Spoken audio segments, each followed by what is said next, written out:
And me, Shrija. Well, if the trigger warning didn't give it away already, today we'll be discussing a story that shook the Indian subcontinent.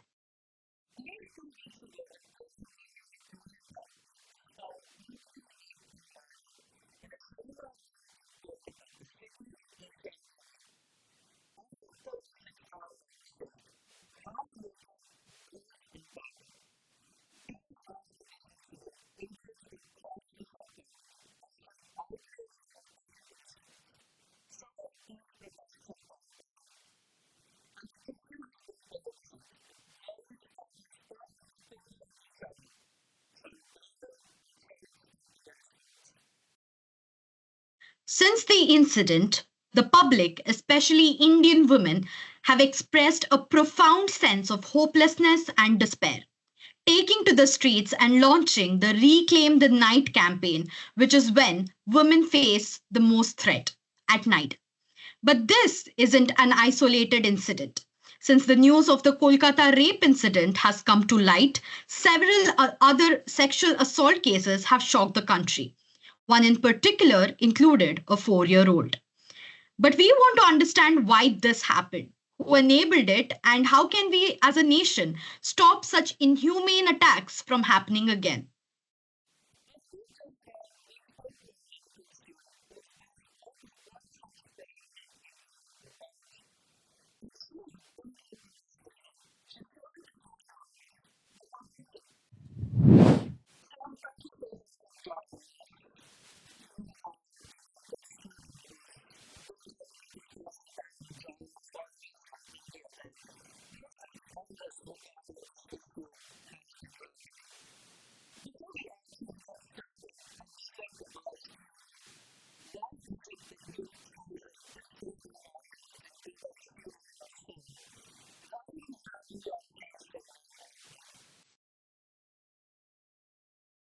With the whole issue being like out there for the entire countries involved, and if you have caught up with the news, you probably know how it's become like a huge issue with a lot of political parties involved as well. So I think I just feel a lot more comfortable being anonymous, even though I want to speak up when it comes to the matter. Right. So, Sam, have you been part of any protests that have been happening around you? And what has the culture been there like? Actually, there's been a lot of protests happening through medical colleges and hospital setups throughout the country. So where I'm at, we had a lot of protests. Like I think we had like two or three from the student body and a few from the staff. So there was I think on Saturday we had this thing throughout the country where for a few hours the outpatient department was shut down throughout the country to show protests like how we feel the issue because patients just don't seem to understand the level of or like how difficult this such a thing has been for all of us. They just feel like, oh no, I'm entitled for everything. But we understand that. But what about us? Someone has to like think about what is going to happen to the doctors as well, right? So in terms of protests, so like I said, we had the student body do it. We had like protests going around within the hospital setup, trying to make people understand what is happening to students as well as the doctors over here, like the patients who come like frequent our setup and stuff like that. And there have been protests scattered throughout the city by different organizations like NGOs who've collaborated with med students and just those who understand our plight when it comes to such things.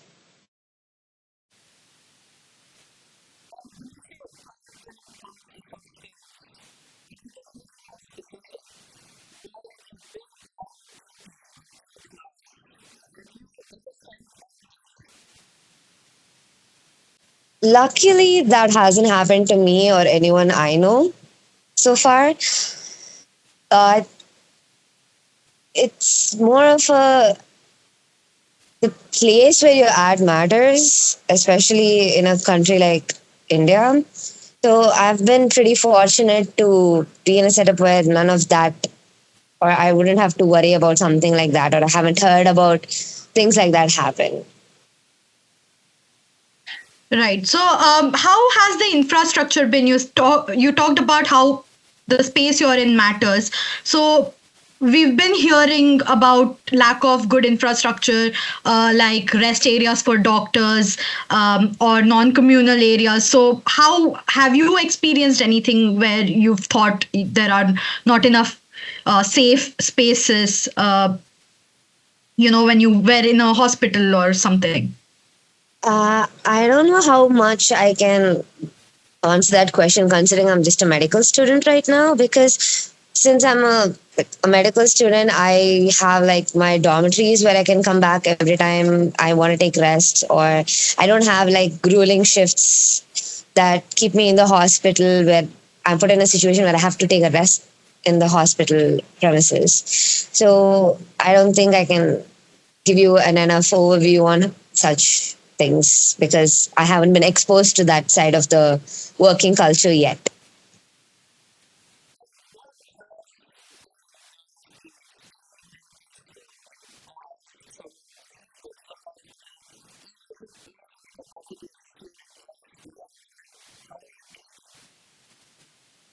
So when it comes to being a young woman and a doctor, there's a lot of equality happening. Like we, from the patient side, we get treated the same. Like it doesn't matter if me or my main classmate does a lot of things. But then if when it comes to the medical setup, you'll be surprised. A lot of emphasis is put when a male doctor is supposed to handle a female patient because they need to have a female attendee with them. One of us has to be with our friends because they have to protect the integrity and the privacy of the female patient.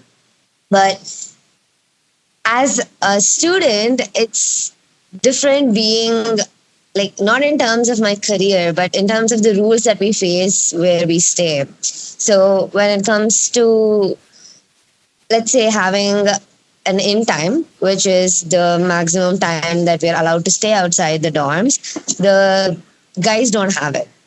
Whereas the girls, we have to be in by 9 o'clock, or if that's in final year. In previous years, you have to be back by 7, or if you're in your first year, you have to be back by 5. Like you're not allowed outside the dorms after that. And they say it's for your protection and things like that. But what are you protecting us from? So it becomes a big limitation when you're in your final year or in your third year because you want to go check out cases, you want to learn more. It's like when you have the residents are usually free after 7 or 8 o'clock because that's when the patients also settle down, everybody has their dinner. Like the workload is reduced for them and they're ready to teach us. But we can't do that because we have an in time. Whereas our guy classmates, they get to go and they get to learn a lot more because they have the freedom of mobility. They don't have such restrictions being imposed on them. And anytime such Well, things are done, even if we ask for permission, they're like, oh no, whatever you want to do it within this time. And if anything, they call up the residents and be like, oh, you have to make sure this girl is back here by now. Which is very, you know, it gets in your nerves sometimes because why do you keep restricting us within a setup of the hospital that you know you're a part of this? Why don't you have control over what is happening in the hospital, in your hospital?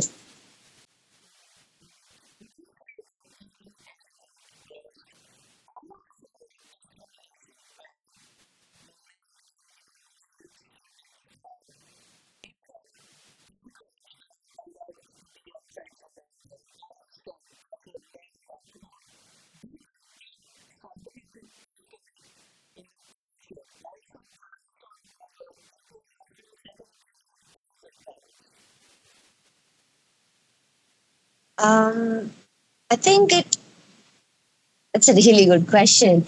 uh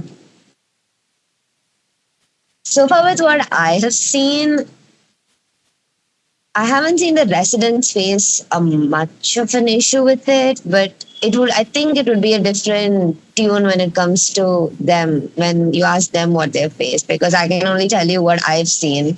And from what I've seen, they're all being overworked a lot. There's been there's not been much of a, okay, she can't do this or he can't do this. I think it's what I've experienced is only limited to what I've faced in the college as a student. So with that, I feel like the guys do get a lot more freedom when it comes to what they get to do. Right. So now we know that the incident that has happened in Kolkata has shook the entire country, and everybody is out protesting. And it is not the first time something like this has happened. But as a female doctor in India, how has this incident affected you? Well, it's a horrible thing that shouldn't happen to anyone. It definitely makes you wonder what is happening and what is going through people's mind. Like, if you read about it, she was in a 36-hour shift and then she was resting, and her safety was not ensured by anyone. It does make you question, like, why am I here putting myself out there when nobody's gonna make sure that I'm okay? Like, everybody says that a doctor is, it's a service and you have to be there for people. People, it seems they glorify the whole giving part when it comes to being a doctor. But, end of the day, we are also people. Such incidences makes you realize that, oh no, what about my safety? Like, how far are people willing to care about a doctor who's always caring about them?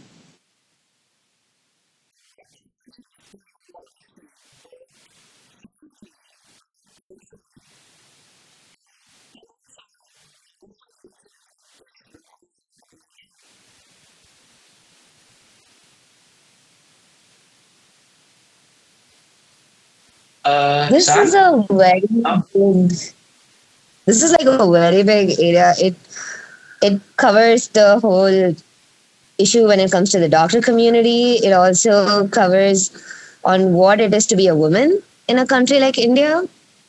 And there's a lot of news going on about different things and different opinions that have happened regarding the case as well. So, well, as a doctor, I feel like there should be more understanding within the hospital setup, someone who's looking out for each other.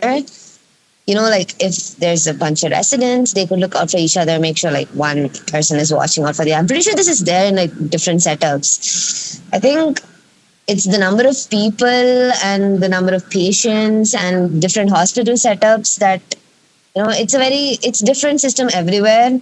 We can't just say, okay, it's like a one shoe fits all kind of approach.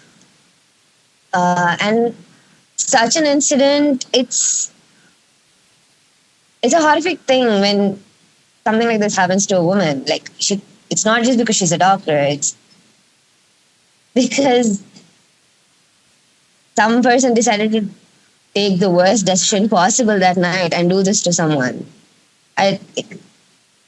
In a basic level, on how people are raised and what they should do and what shouldn't be done should be engraved pretty well, taught and and people should be made to understand that you can't do certain things. Like, instead of saying, oh no, we're going to protect our girls, you have to say, oh no, we have to teach our boys as well, right? Why it says like, oh, there was this circular that was going around. I'm not sure how true this is because I couldn't find the source. Maybe it was taken down, or maybe this was just like another rumor that was spreading. But there was something like, in order to protect the female students, they gave us like a bunch of rules saying like, you can't put mehendi, you can't leave your hair free, you can't wear these type of clothes, you have to wear shoes all the time. And the end of the sentence was something like, this is to ensure that female doctors do not leave an impression of being a woman when they're handling male patients.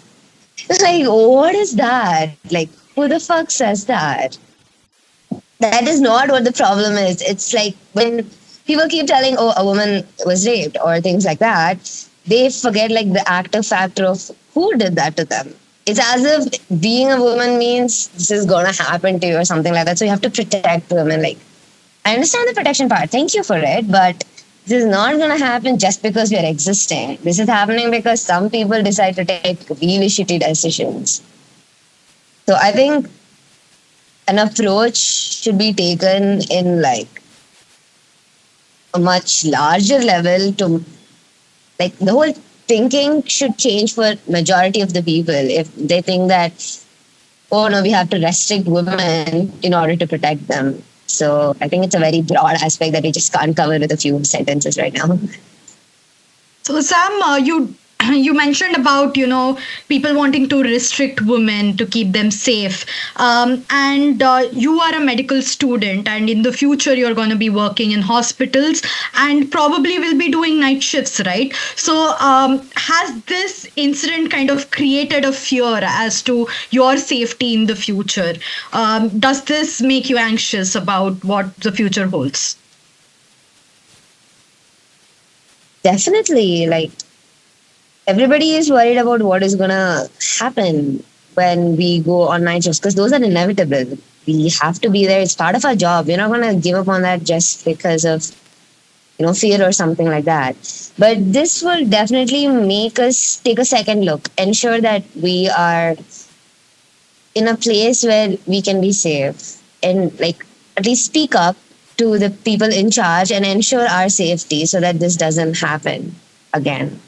And I'm pretty sure if you like seen the Supreme Court has taken it up on themselves and they are coming up with different reforms when it comes to how doctors should be treated and how the workplace atmosphere should be. So I'm hoping the change is for the better.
That's a great question.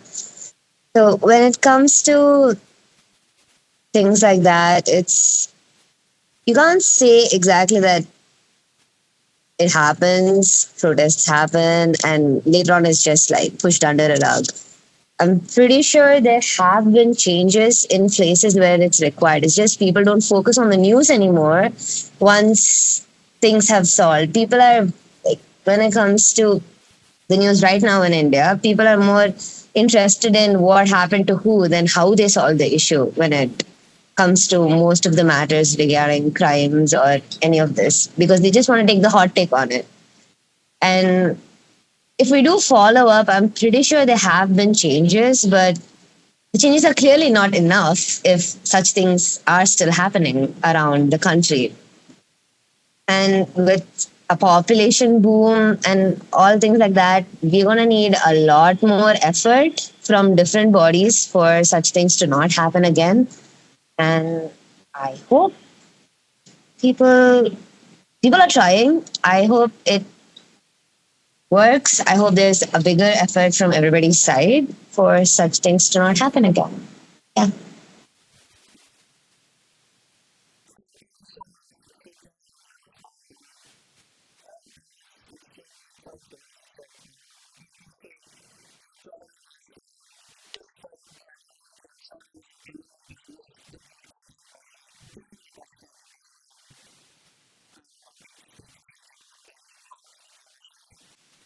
I'm very happy that you were here as well, and all the best with your studies and stay safe.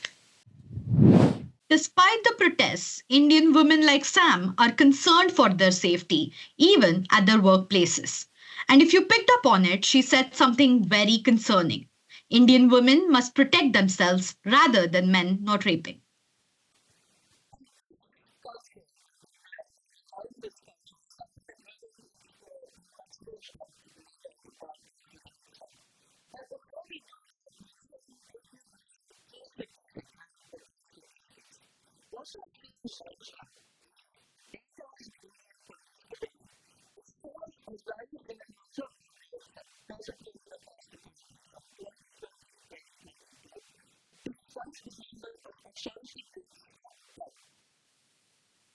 On your screen are the major cities in India and the number of rapes that occur in each of them.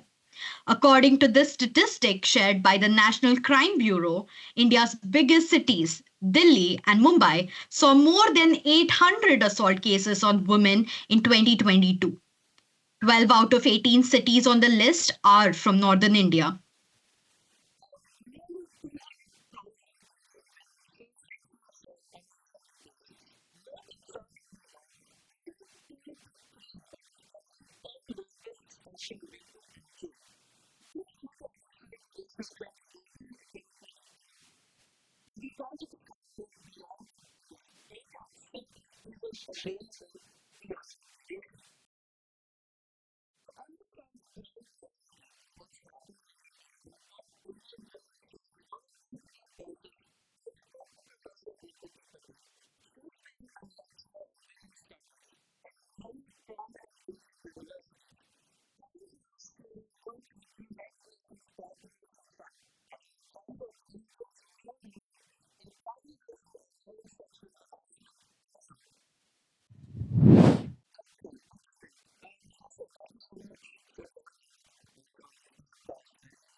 Think it is basically the ideology of victim blaming, no? That whatever happens to women, it is to be, even the laws are also like talk about save the girl child or beti bachao, no? So that is the this thing that they are the problem, and nobody else has any responsibility. So the complete impunity to boys and men.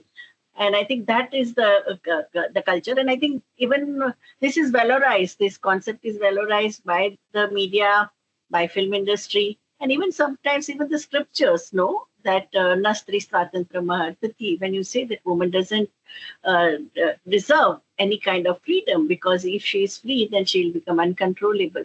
So this kind of gender stereotypes which are existing, which and the way in the socialization process also, any mischievous behavior, or I would even say that even objectionable behavior from a boy, a little boy, if he lifts a skirt of a girl, people would laugh. They won't even tell him that this is not to be done, no? Or even in a school, if they misbehave, or they have a boys' locker room, you should see the kind of things they have in a boys' locker room. They all are conspiring to rape a girl. So nobody, they treat it as a joke. Nobody treats it as a serious this thing. So in all the cases, and now you see that after 2013 Nirbhaya tragedy, because of the capital punishment was given, now they are targeting younger and younger women who can't articulate, who can't. So even the 2 days back, what happened in Badlapur in Maharashtra, 4-year-old girl. And then today we have read in Chhattisgarh, I think 2.5-year-old girl. So they are catching hold so that there no evidences are left. No? And I think pornography plays a very important role in valorizing sadomasochist relationship, that women enjoy pain and men are the hunters and women are the prey. That even while we were conducting workshop on sexual harassment at workplace, no, after the Vishaka directive, even professors of zoology and botany and pure science, they were saying that, ma'am, this is the nature. Nature has made the man and women like that. Man is a hunter and woman is a prey. If this is the kind of deep-rooted ideology that can, and nobody questions it, that's a problem. Because you see judgments after judgments in high courts and session courts and even Supreme, where the judges have asked a teenage adolescent girl who is pregnant because of rape by the incestuous rape, and that man is already married and has 2 children and this thing, and they say that will you be ready to marry him? So that what is the level of insensitivity to the to women's pain? that as if they don't feel anything. No, anyone can consume their body, abuse their body. They don't have any right to bodily sanctity and integrity and dignity.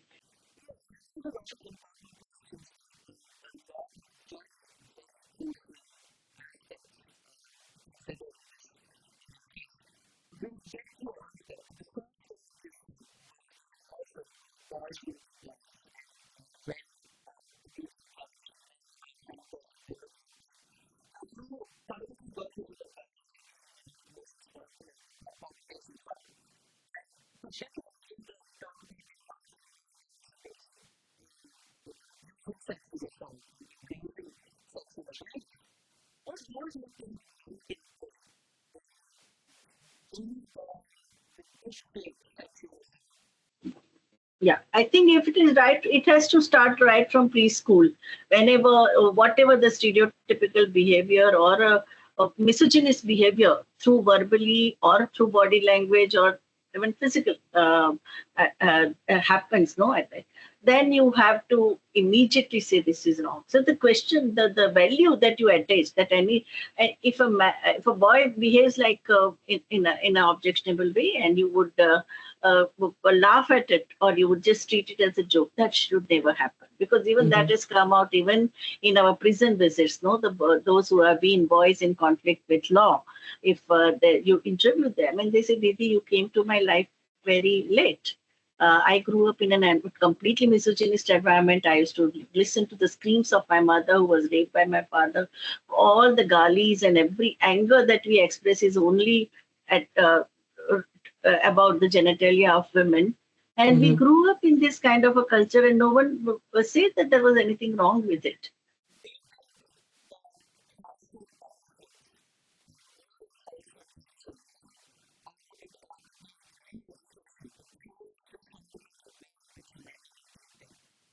Yeah, I think first of all, any human relationship has to be on the foundation of mutual respect and equality.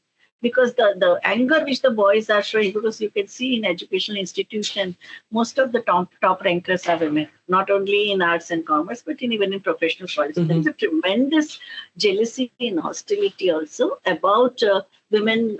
They are not to be uplifted now. My mother's generation, they would say, my father sent me to school, my husband allows me to talk. This is gone now.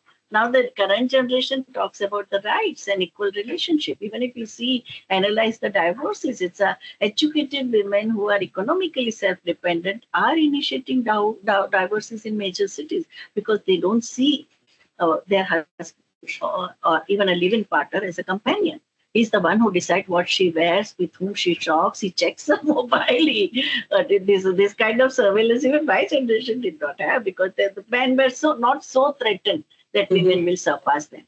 Now that feeling that whether you are in, even most of the cases, I have sat on the committee, the Prevention of Sexual Harassment Committee, since the 80s. And most of the time, women who are targeted are the ones whom they see as over smart. Who is more articulate, who also aspires promotion, who is not ready to accept a subordinate position, who questions, who takes parts in the discussion and all. Even the Aruna Shanbag case, a nurse who was raped in 1978. What was the response? I was very new to Bombay at that time. All of these there in KEM hospital, they were saying she was Chatak Chandani. What is Chatak Chandani? Over. And that's why that ward boy from Haryana, he not only raped her, he also tied her with a chain. She was in a vegetative state coming 30 years. So that backlash is also there. That element is also there. That how dare you ask for equality, equal treatment, equal opportunity, and equal rewards for the work you do.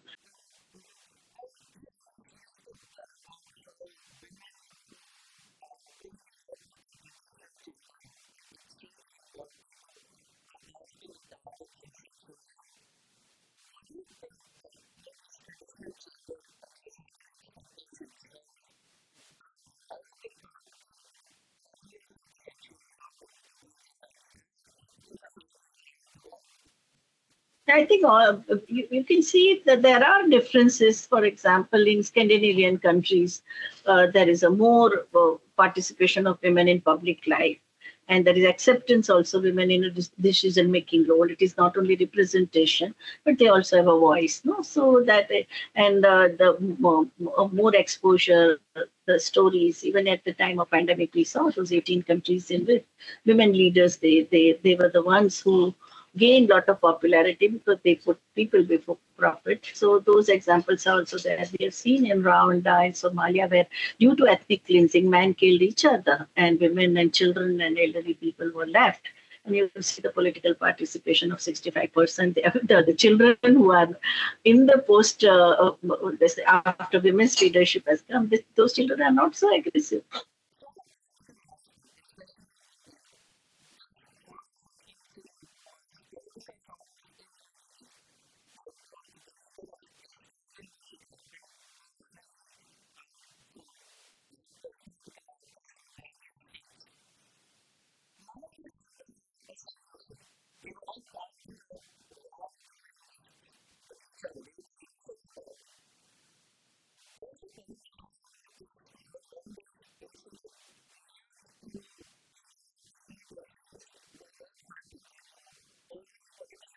One thing all over the India, citizens organization, women's organization, youth organization, even nurses association, the Asha and Anganwadi workers, all of them are identifying with it because that has been happening in their life day in and day out. The day this Calcutta thing happened in Himachal Pradesh, a nurse was very brutally raped and murdered. No?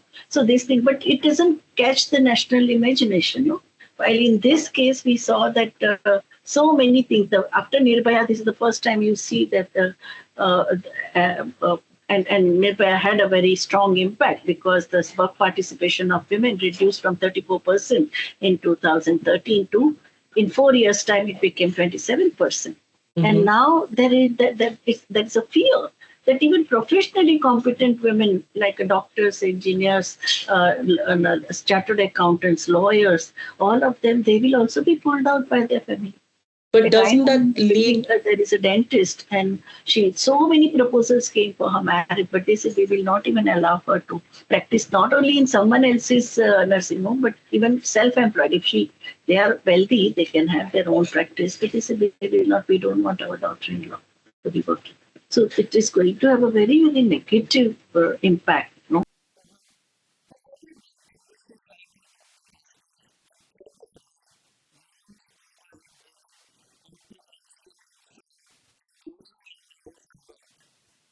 Women don't have agency. No, in this case, it's a family which takes decision. Husband and father and elder brother and kinship network, the caste system, caste organization. They are the ones who issue this kind of this thing, fatwas, or we can say rules that women from our family will not work.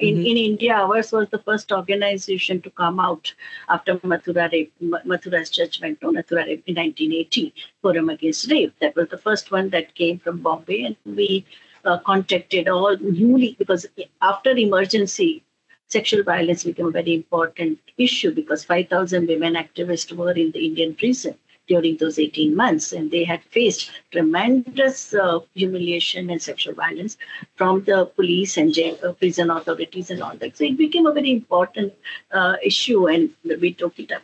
But our finding was that our experience at a ground level shows that if one case is reported, behind that there are 10 which are not reported. Either fear of social boycott, abandonment by parents, abandonment by in-laws, caste organization, this thing, fear of not getting groomed. And also the study done by Dr. Anil Avchat of sex workers in Pune also shows that 60% of the sex workers ended up in red light area because they were raped and abandoned. After the rape, they were abandoned by their families. They took first train or a bus, came to city of Pune, and they were like there in the clutches of Mhm. traffickers and procurers who brought them there. So had the families been more understanding and supportive, these tragedies would not have happened.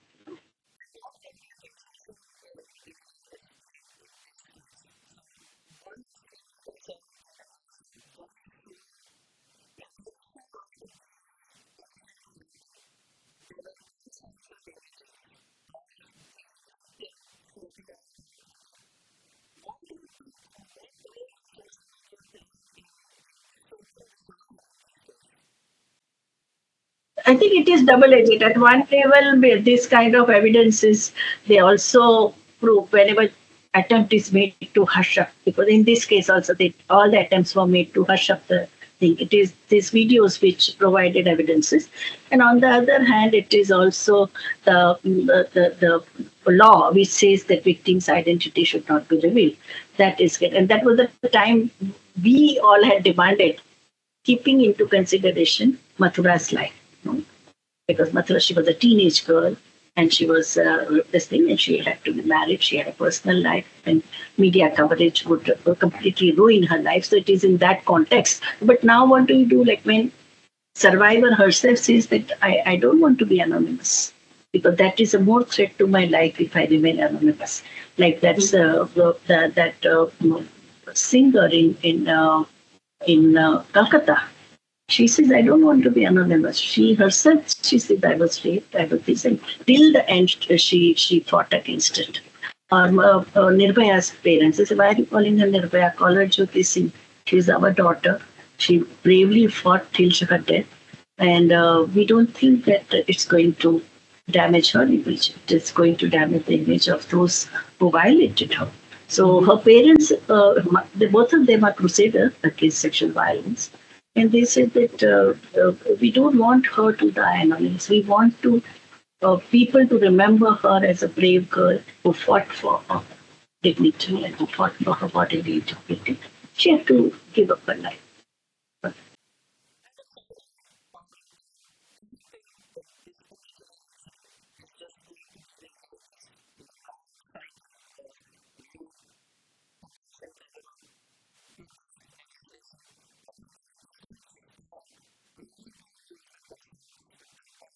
In It's India. already sparked because now it has gone to even the smaller because of the social media.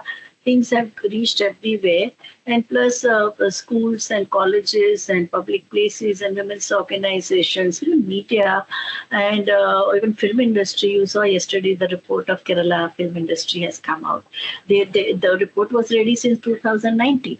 It Mhm. is only now in 2024 that they have released the report, HEMA committee report. No, so I think it has a lot of snowballing effect, and also the accountability of the criminal justice system, police as well as the courts. No, so the question of fast track court they whenever it happens to any foreigner or in Goa in cases of child abuse, Goa has a fast track. So if Goa can have it, why not other states? So that kind of pressure to the some of the best practices which are there in certain places, like why do we have one stop crisis center only in 6 states? Why not in all 24 states and 10 union territories? No, Mhm. so Mhm. that those kind of questions have been asked. That support system, creation of support system, creation of a safe mobility from one place to another. Like say for 4 cities, we don't even have a proper safe and affordable public transport. People have to depend on this thing, and that also is a major reason of sexual harassment. And even where the qualified women also don't join the workplace, it is very far from home. No? Mhm. Even in Mumbai, you saw, even in corporate world, the moment they said that work from home will be removed, mass resignation took place. And then corporate had to change their policy that, okay, we go case by case and we will see the personal condition of a person, the distance from where that person is traveling, and accordingly we will decide.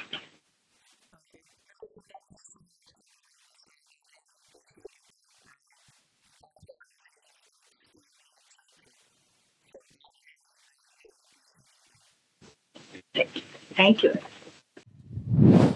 It's important to remember the story is still very much developing.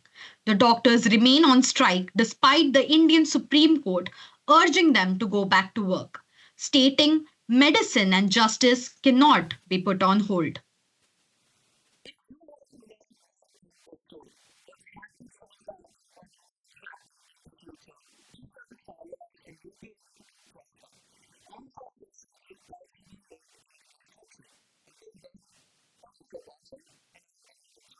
And I've been Shrija. Goodbye.